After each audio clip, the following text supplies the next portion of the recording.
robia dobre domáce zvieratá z plázov? Pre milióny ľudí po celom svete je odpoveďou jednoznačné áno.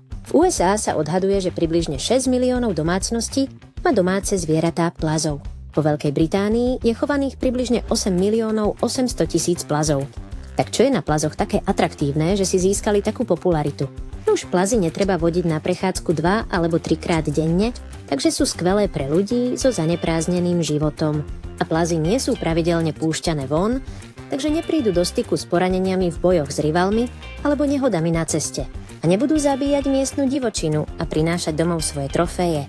Navyše, keďže plazy nemajú srsť ani perie, sú ideálne pre ľudí s alergiami. Ale čo samotné plazy? Majú radosť, keď sú chované ako domáci miláčikovia? Plazy v divočine majú celkom drsný život, plný neustáleho nebezpečenstva, vrátane extrémnych poveternostných podmienok, prírodných chorôb, obmedzenej dostupnosti potravy a horšie, všetky sú dravce. V zajatí väčšina plazov žije v luxuse. Má dostatok jedla, ideálne podmienky a všetku lásku a náklonnosť, akú by si len mohli prijať. A keďže sa nemusia obávať žiadnych predátorov, nie je prekvapujúce, že domáce plazy žijú oveľa dlhšie než ich divokí príbuzní.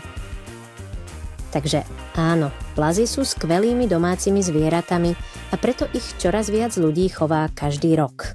Ak si chcete zaobstarať plaz ako domáceho miláčika, poraďte sa so špecialistami vo vašom miestnom obchode s plazmi alebo nájdete miestny klub alebo spoločnosť plazov. Poskytnú vám všetku potrebnú pomoc pri začiatkoch.